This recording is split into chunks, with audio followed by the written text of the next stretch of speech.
आता बातमी आहे नांदेडच्या किनवटमधून। आगामी जिल्हा परिषद, पंचायत समिती आणि नगरपालिका निवडणुका लक्षात घेता राष्ट्रवादी काँग्रेस पक्षाचे पदाधिकारी व कार्यकर्त्यांनी जोमाने कामाला लागावे, तसेच या निवडणुकांमध्ये पक्षाला जास्तीत जास्त जागा मिळवून देण्यासाठी प्रयत्न करावेत। स्वर्गीय माजी आमदार प्रदीप नाईक कुटुंबाचे हात बळकट करून राष्ट्रवादी काँग्रेस पक्षाची ताकद वाढवावी, असे आवाहन राष्ट्रवादी काँग्रेसच्या नेत्या श्रीमती बेबीताई प्रदीप नाईक यांनी केले।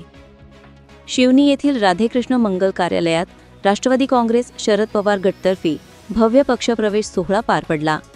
या कार्यक्रमाचे आयोजन आनंदराव मुंजाजी पाटील यांनी केले होते।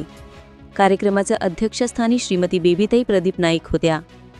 या कार्यक्रमास प्रमुख पाहुणे म्हणून आदिवासी सेलचे राज्यप्रमुख जयवंत वानहोळे, तालुका अध्यक्ष प्रकाश गबा राठोड, युवा नेते अर्चित नाईक, ॲडव्होकेट राहुल नाईक, नगराध्यक्ष फिरोज दोसानी, समाधान जाधव, बंडू नाईक, अनिल पाटील करहाळे, शिवाजी घोगरे पाटील, गजानन सोळंकी पाटील, शामराव भुरके, पंचफुला शिवराम जाधव, नारायण मिट्टू, कुंदन पाटील, मांडवीचे धनलाल पवार, भोजराज देशमुख, शेख जबार, रोशन खान पठाण, निर्गुण पाटील, परमेश्वर यलकधरे, डॉक्टर सुभाष वानहोळे तसेच शिवनी येथील राष्ट्रवादीचे पेंटाजी आदी मान्यवर उपस्थित होते। कार्यक्रमाची सुरुवात स्वर्गीय लोकप्रिय माजी आमदार प्रदीपजी नाईक यांच्या प्रतिमेचे पूजन आणि पुष्पहार अर्पण करून करण्यात आले। त्यानंतर आनंदराव पाटील यांच्या हस्ते श्रीमती बेबीताई प्रदीप नाईक यांचा सत्कार करण्यात आला।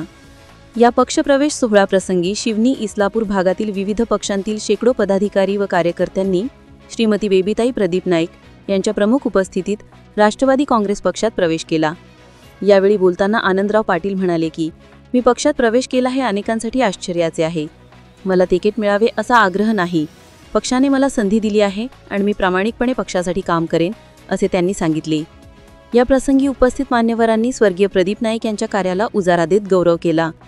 त्यांनी म्हटले की जिल्हा परिषद व पंचायत समिती निवडणुकीत कोणालाही तिकीट मिळू, तो प्रदीप नाईक यांचाच उमेदवार समजून काम करा आणि त्याला विजयी करा, हीच खरी श्रद्धांजली ठरेल।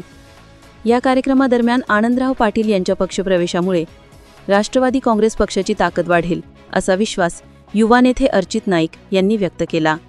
या भव्य कार्यक्रमाला इस्लापूर शिवनी परिसरातील शेकडो कार्यकर्त्यांनी मोठ्या उत्साहात उपस्थिती दर्शवली। Bureau report, GK news, Kinwat, Nanded.